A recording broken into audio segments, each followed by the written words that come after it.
Washington, where senators have announced a massive bipartisan bill addressing the number of migrants crossing the southern border. The $118 billion bill is spearheaded by Senators Kyrsten Sinema, an independent, James Lankford, a Republican, and Chris Murphy, a Democrat. It also includes funding for both the war in Ukraine and the Middle East. Today, Senate Majority Leader Chuck Schumer plans to kick off the voting process on the bill.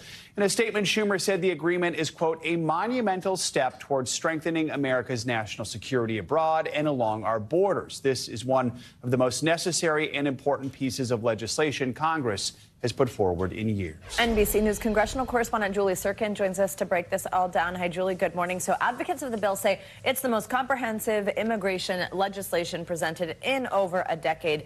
Tell us some of the highlights here and where we saw some big compromises.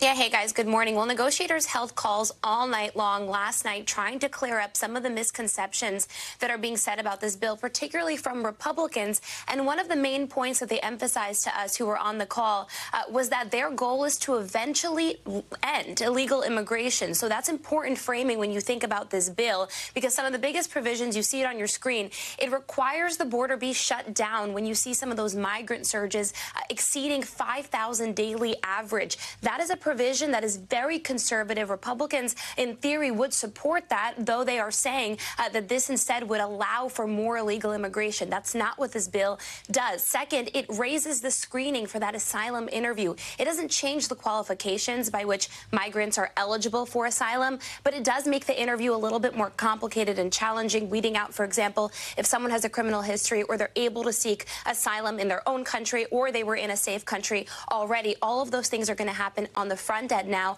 And also, this ends the practice of catch and release. That means migrants who come legally at ports of entry are placed under government surveillance while they await their asylum interview and later their adjudication, wait for their case to be adjudicated. If migrants come in between ports of entry, they are detained. And this bill increases funding to do just that. It also increases more resources for Border Patrol agents to hire more agents for more processing, and also changes the way the cases are adjudicated, making that process a lot faster. So certainly a lot of changes made in this bill. One thing it doesn't do that Democrats certainly accepted as a major concession in terms of those who negotiated this bill is there is no pathway for citizenship for undocumented dreamers. That was something that was a red line for so many Democrats just a couple of months ago, and certainly you'll see support peel off on that. So, Julie, as we mentioned earlier, the bill also includes this long-awaited funding for Ukraine, more funding for Israel's war against Hamas. How did that part of the bill come together? Well, those pieces of the legislation are largely unchanged. In total, the bill is about $12 billion more. That's for all of those pieces than President Biden had requested back in October. Certainly, these pieces of the bill were the more easy parts to move, and some, like Senate Minority Leader McConnell, for example, last week already threatened. He said, listen, if the border piece can't get done, certainly he supports the bill that was negotiated. They're going to have to move just Ukraine and just Israel aid alone. Again, though, this bill also includes humanitarian aid that is seen as key by many Republicans and Democrats, mostly Democrats, of course.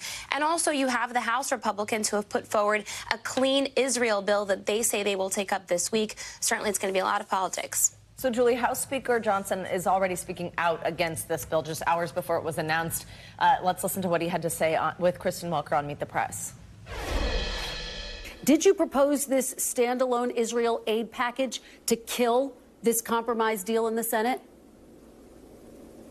No, we've made very clear what the requirements of the House were, and that is to solve the problem at the border. Apparently, the Senate has not been able to come to an agreement. They've been suggesting text should be filed maybe today, but we've been told the same thing for months now. We've been awaiting their action. We cannot wait any longer. The House is willing to lead, and the reason we have to take care of this Israel situation right now is because the situation has escalated. Julie, bearing that, is there any hope this bill will make it to President Biden's desk? Well, Speaker Johnson, hours after the bill was released last night, said this bill is, quote, dead on arrival. He also said that the text was worse than what he imagined the bill to be beforehand. Senator James Lankford, who's the top Republican negotiating this bill, mind you, Lankford is a conservative Republican from Oklahoma. He immediately fact-checked Johnson in real time on a call with reporters last night. He said that he wants the opportunity to brief the Speaker on this text specifically to clear up some of the misconceptions because, again, again, this bill does lean very forwardly in the conservative direction. But bottom line here, as I said, guys, the House will move forward on this Clean Israel bill. I should note that originally the House had passed an Israel bill back in October with those offsets being that it's paid for. Now that goes away in order to get some Democrats to vote for it. Again, though, the Senate planning to move forward with this supplemental bipartisan package nonetheless. Thanks for watching. Stay updated about breaking news and top stories on the NBC News app or follow us on social media.